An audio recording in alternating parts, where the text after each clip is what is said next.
Okay, well, good morning, everyone. Thank you all for joining us. And again, my name is Wendy Kong. I am with the State Council of Higher Education. I'm the Director of Innovation and Interim Director for Finance Policy. I'm also joined by Lynn Seifert. And good morning. I'm the Associate for Research. And we're going to walk through the RFP and the proposal for you. And what we've tried to do is to ask questions about the grant. And again, we'll have time at the end to open up everybody. But if while you're listening to the grant, if you have any questions as we go through the presentation, just put something in the chat box. And again, we'll open it up for more dialogue as we get through the end. So with that, we'll get started.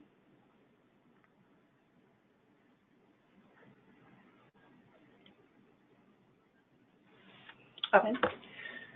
So we're just going to quickly go over the important dates, which are also on the front of the call for proposals. Proposals are due October 15th by 5 p.m. And at the end, there's a slide that also says those can be emailed to me. We're hoping to make award announcements by December 17th, and the estimated start date would be January 1st.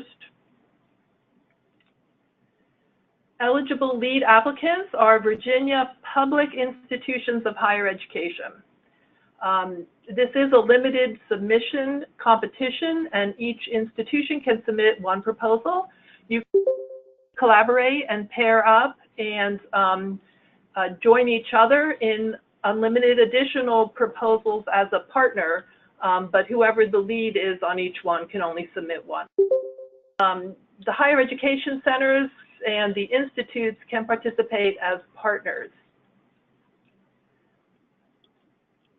So we're asking you to choose either or 18 months. We do have to spend this money by the end of the two-year budget cycle, so that's what's driving that. And we're asking when you do your budget, which you'll see on another slide, that you do your budget by fiscal year. So if the grant's going to start July 1, we'd like a budget for those 6 months from, January 1 to June 30th, and then another budget for whatever the rest of your award is. The award amount, we have $400,000 appropriated by the General Assembly, and so we didn't place a lower limit on your request. But I think it's important to note that if your institution is thinking of requesting the full $400,000, that you, what we're looking for that amount is a really innovative program, wow factor, maybe a collaboration with 4 institutions, maybe a really strong focus on a particular industry sector where you have a lot of employer partners. Maybe you've got some sort of technology platform, something more than just serving more students. If it costs an average of a certain number of dollars to serve an intern, to support an intern, don't just do the math and say for $400,000, we can serve that many. So the amount is $400,000 total appropriation. So if we did issue a grant for the full $400,000, it would be one grant award and the money would be gone. So keep that in mind also. If you're an institution who's thinking of asking for the full amount, it means you will be the only grantee, and there'll be some really high expectations both from SCHEV and from the General Assembly, and also from our interested stakeholders. The Go Virginia boards are very interested in this internship process, as is the Virginia Business Higher Ed Forum. They're very interested to see what happens with this. So if you ask for the full amount, there's some really high expectations for what would be delivered by a single grantee for that. The budget language requires that you have at least one private sector partner, and that private sector partner or a combination of them must provide a one-to-one match. So if you're asking for $400,000, you've got to have $400,000 coming in from somewhere else, from non-state funds. So this is not your unrecovered indirects. This is not your in-kind something from your institution. That does not count toward the required match. Now, when you're doing your budget narrative, you can certainly mention that those are costs of the program that are coming from somewhere, but they don't count towards the required one-to-one match.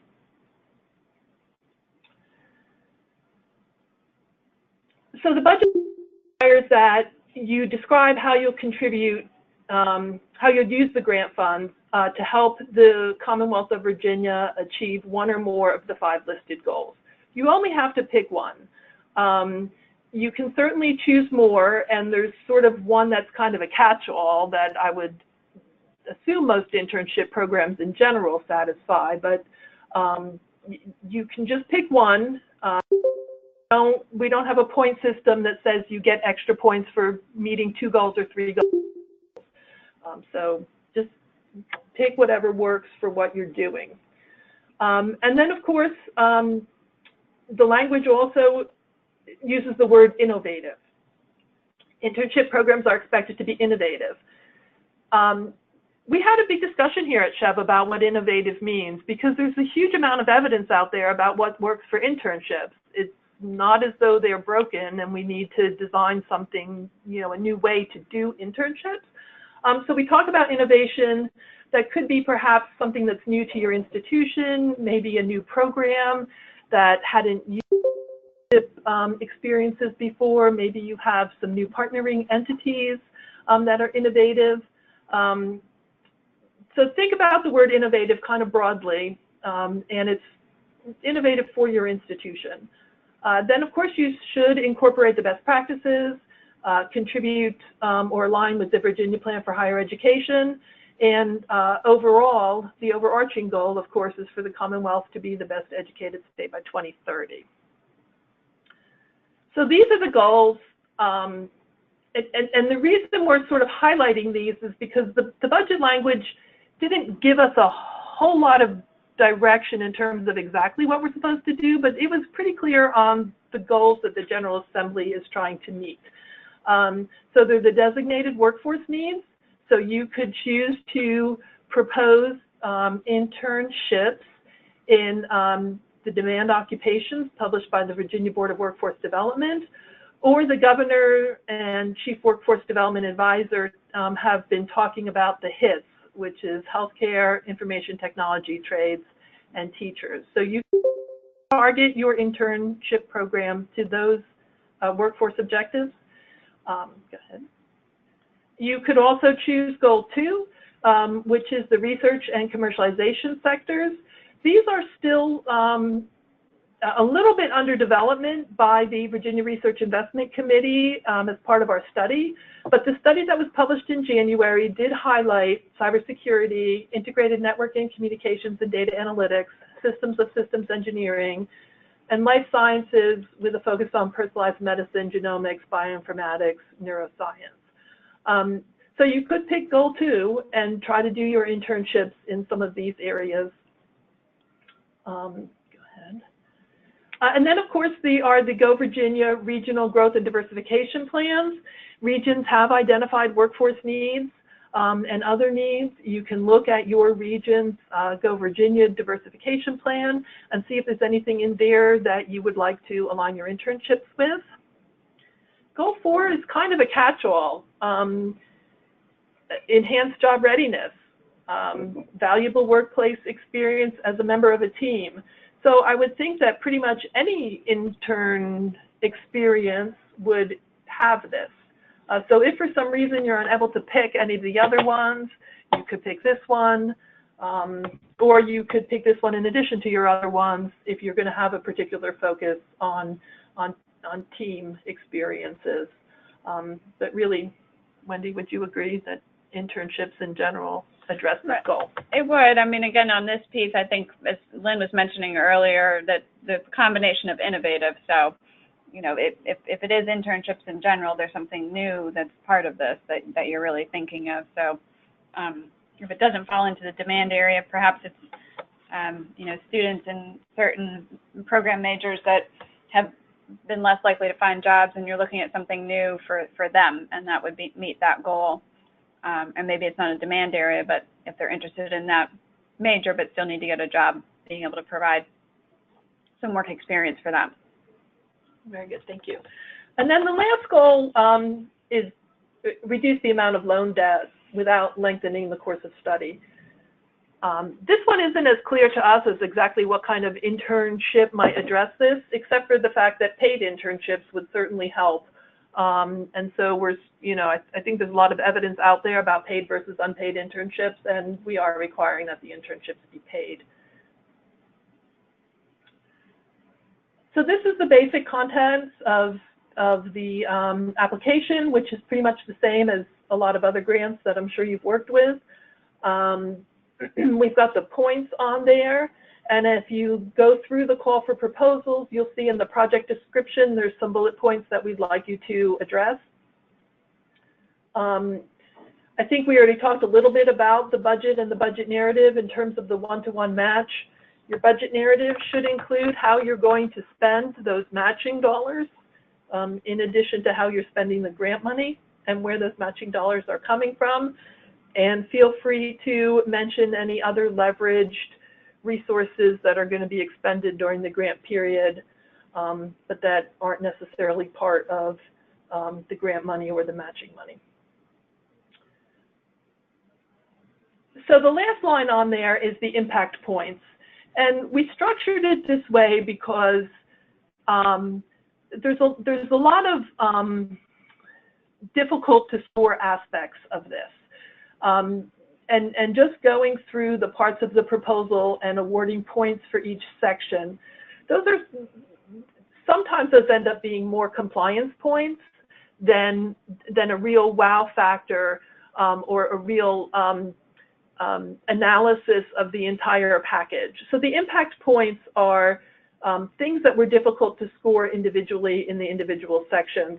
And this is where, if you're asking for the full 400,000, this is where we really expect you to get enough points to really win something that big. At a basic level, the first thing we'll be looking at is whether you're following best practices. And we're not mandating any particular source for your best practices, but you should describe in your proposal how you're aligning your internship program with some sort of best practices. We've given some examples from the National Association of Colleges and Employers, but if you have another source of best practices, you could certainly use them. So that's part of where your impact points are going to come from. They'll also come from how you describe how you're going to contribute to one or more of the 5 goals. So it's a requirement in the budget language that you say which goal you are addressing, and then your proposal should address that goal and say how you're going to contribute to that.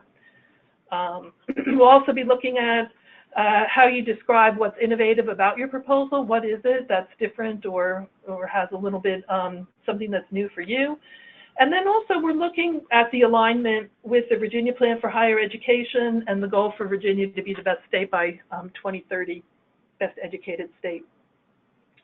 So some of the Virginia Plan goals that align with this are driving change and improvement through cultivating innovations. So that's part of this. And then also a finding in our 2017 annual report on the progress we're making on the Virginia Plan for Higher Ed, which talks about still a gap in educational attainment rate with the underrepresented populations. So SCHEV defines underrepresented populations as students who have one or more of the following traits: non-white U.S. citizens and permanent residents, Pell Grant recipients anytime within the last 5 years, non-traditional students, which are age 25 or older at entry, and from Virginia localities in the lowest quintile of attainment rates. And we'll be posting in our frequently asked questions, we'll be posting what those localities are so that you all can see if you're serving students from those localities.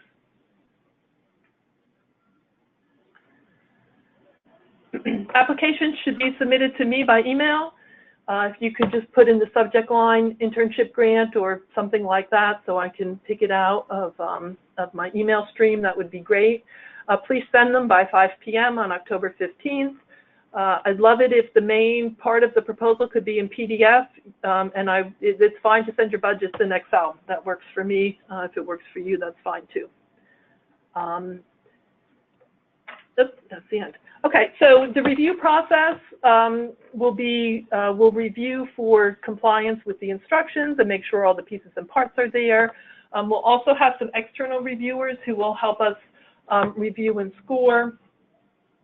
And then SCHEV leadership, I believe, makes the final decision on awards, taking into account the reviewers' scores and comments.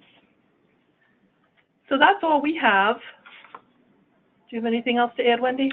No, I mean, we are looking at a multidisciplinary panel that'll include the business sector as well. So, you know, we're really trying to make this something that is a partnership with business, and, you know, the reviewers will be looking at both aspects of all of this. So those are just, you know, a few other things to mention. Since we are at the end, I'm going to unmute everybody, and if you, hold on. Ideally, everybody should be back online. So if you do have a question, you can either submit it through the chat box or also just speak up online.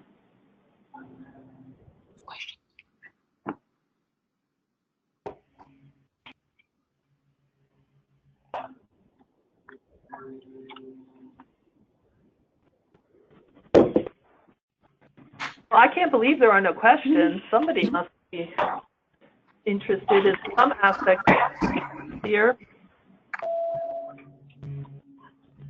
Hi, all. This is Ed Knights. I'm calling in from Northern Virginia Community College. Can you guys hear me? Yep. Thanks, guys. Now, this is great. And the question I had is actually how there's some of the language in the RFP that identifies how much salary can be covered by the money. One statement is 25% for a new partner that is a large company. The other part is 50% if it's a smaller group. I'm sorry. The 25% is if it's an established large partnership, 50% if it's a new. I guess the question there is, how do you define partner? We partner with a lot of the companies that we would expect to do this with, but not a partnership on internship. So the partner, I think, would be the employer where you're placing the intern, who is also putting up some money. They're either paying the intern the other percentage of the salary or the wages of the intern, or they are contributing in some other way to your program. But Got it. So if they're new versus, how do we define the new piece? Correct. You got it. Yeah. And you're saying that you don't have an internship established with the employer, but you work with them in other ways, is what I'm hearing. You got it. So they recruit interns from our programs, and we work with them on that, but we don't have an established pipeline where we're guaranteed 10 spots every year or something along those lines. But I mean, yeah, we have other financial arrangements with them where they sponsor certain events that we do, but they're not around internship. So we have partnership established with them. It's just not specific to internship. Could count as new, excuse me, if you haven't placed interns with them before. Do you think, Wendy, because it would be new to the internship? Well, he's saying they have had some, but a formal agreement each spot. So, I mean, yeah, so it sounds like you've got something there. And again, this is getting back to that innovative component to it as well. So it's both the aspect of, you know, what would be different, and if it's so different that it would almost make them new, then yes. But you know, if it's just a kind of an expansion, then it sounds like they're an existing partner. Gotcha. Okay. Well, thank you, because it could be kind of a breaking point, the 25 versus 50%. So I agree. I think it would be defined as a new engagement or a new partnership that would be innovative to try and really create that pipeline for them. So thank you. Mm-hmm. And whatever you propose, just, you know, make the case for it in your proposal. And if the review panel buys it as a new and innovative thing, then made your case. So. Excuse me, are you able to see the questions in the chat? There are several questions. Oh, sorry. Actually, We didn't scroll down, sorry.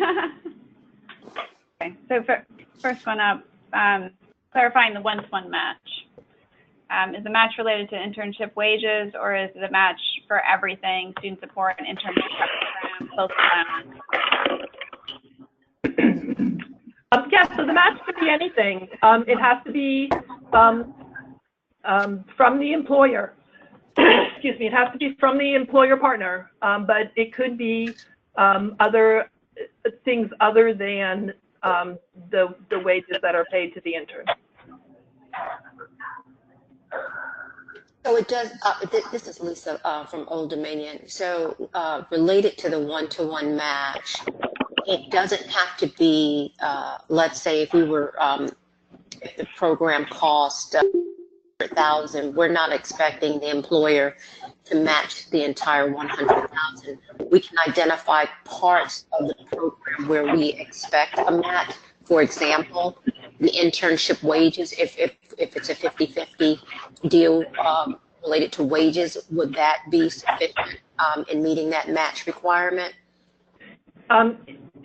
Sure, but your entire grant amount has to be matched somehow by your private sector employers. So yeah, it could be a combination of wages. It could all be wages if it's 50-50, and that's all you're spending your grant money on. But if you're spending some of the grant money on other things and the employer is only doing the 50-50 match, you still have to find your match for, for the rest of the grant money. And it doesn't have to be with that employer. If we have, let's say, another entity, could that entity be the other, meet the other part of the match? It doesn't have to be with that one or two employers. It does have to be a private sector. Yes. Partner. Right. Yeah. Okay. We spoke with the money committee staff on this, and they were, very interested to see that we're coming to the table on this. Yeah, but I guess, Wendy, what do you think? If they have, excuse me, a nonprofit partner that's doing something and that is private sector. Yeah, I'll have to go back and just double check the language as we do that. And those are some things as we'll submit and post any clarifying questions and have those up by Monday of next week to do that if there's any follow-up with that. Thank you. So we'll mark that. So this is Elizabeth Creamer, and I'm sorry, I got pulled out of the office for a minute. Are you talking about the use of intermediaries, i.e., employers are contributing towards internships, you have the cash match that way, but they're contributing to a nonprofit or a foundation? No, I think if the nonprofit is contributing to your institution and you're using that as a match, I don't think the employer giving to a different nonprofit would count this. Okay. The next question is needing to submit letters of support from our private sector partners listing a specific dollar amount and or no students they can accept as interns. Number of students, excuse me. Yeah, what I was thinking about, Lynn, was in some cases there are nonprofits that then are placing interns for the colleges. I don't know, Wendy. Yeah, we'll have to follow up on that one. Okay. It's a good question. Next one's on the letters of support. So we're not really asking for, well, first of all, we don't want any letters of support that just say somebody thinks what you're proposing is a great idea. As far as letters of commitment go, we're not as interested in them. We are assuming that if you write in your proposal that an employer is going to take a certain number or contributed a certain amount of cash match in some way, that you've gone through the process with them and you know that they have committed to this. What we do have on our website is a partner commitment form which is just a very simple form where you fill up the boxes and you write a couple of sentences. The person from your partner can sign it. If you would like to submit that kind of documentation, you're welcome to, but it's not required, and we're not requiring letters of commitment either. We've done that more as a can serve a guide. I mean, as Lynn mentioned, if you said in the proposal, there's a lot of interest in what happens in the program. So if you're putting that type of commitment in there, then we'll be expecting to that be delivered, and you know, that's an expected outcome of the grant. So ideally, what you're putting in there is what you've worked on with the employer and the level that they've provided. And this is an interesting question. How does FLSA impact the use of SCHEV funds? You would follow, this is a grant, and you're following how you would deal with that at your institution is how I would interpret that, just as if you had gotten it from another location. But yeah, I mean, we're not, as far as using the grant money to pay of the interns' wages, we're leaving it up to you all to figure that part out. I doubt you all want to consider them an employee of your institution, but however you give out stipends, however you give out whatever it is you're doing, we're really leaving that in your hands. We have no position on the fairness committee, so we can't really provide much direction on that. Again, it's more following whatever practices you may have at your institution, or again, if this is new, finding out what would work, because this would be running through your institution.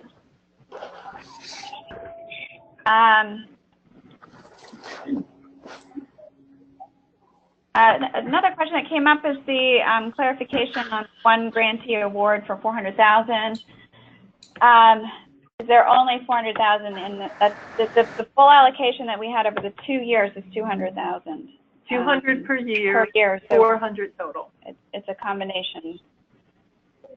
But this is not to say that we would give to one grantee award of $400,000. Someone could submit, but you know, we're looking at proposals in any range for that, and we'll balance those out as we get those in. But we want to provide that opportunity to do something very large, or for institutions to be able to try to do something that's more scalable to what they need to do.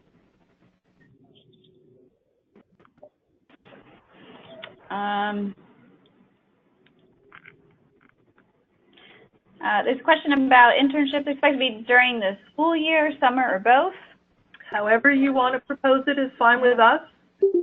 It would be heavily dependent on, you know, whatever you're working on with your employer and when they can do it. We did try to get this out as quickly as possible if you're doing more traditional summer, but you know, it really depends on what program and how you're working on that with your employer. Can these internships be applied to dual enrollment students?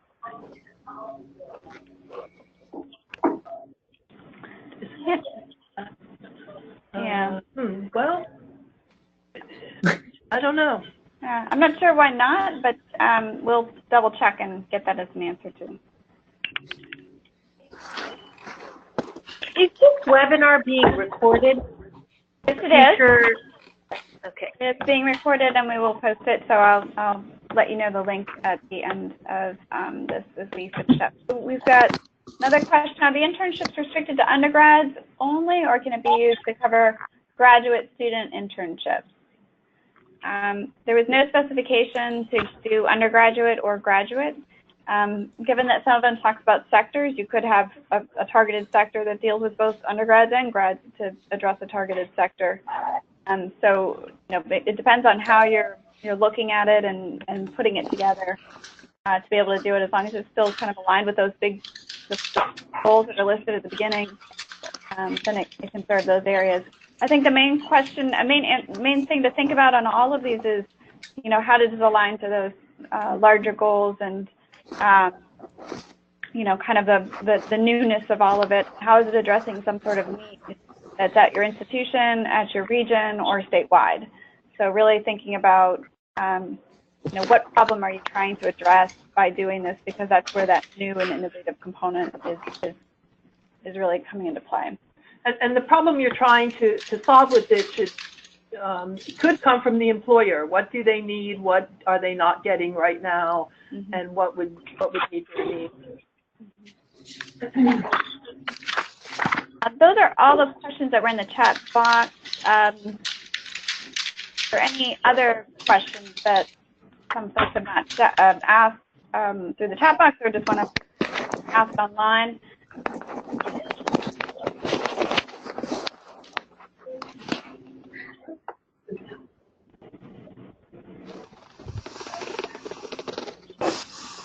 And you can always email me your questions later as well. So there's a question on posting this. So once we get done with this webinar, what we'll do is post it on the grants page that we have. So if you go to For Institutions, go to Grants, it's listed under the Commonwealth Internship Partners Program. And what we will do is we will post the recording, a link to the recording. I think we end up posting it to YouTube to be able to support it. And so you'll have a link to that recording. In addition, we've got of the questions that have been asked that we will have posting by Monday or Tuesday of next week, to be able to answer some of those additional clarifications that we had about matching with nonprofits, dual enrollment, and the first one was the private sector match.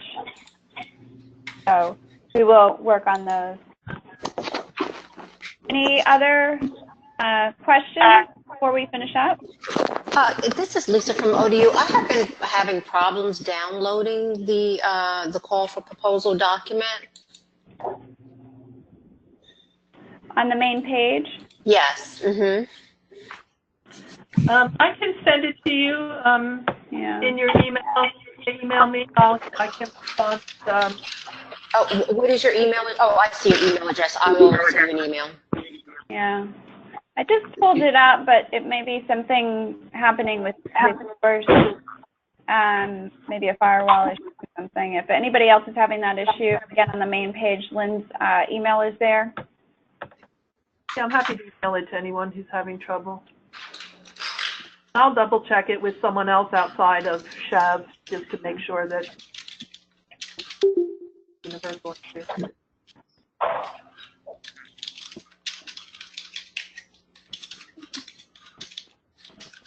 Any final questions?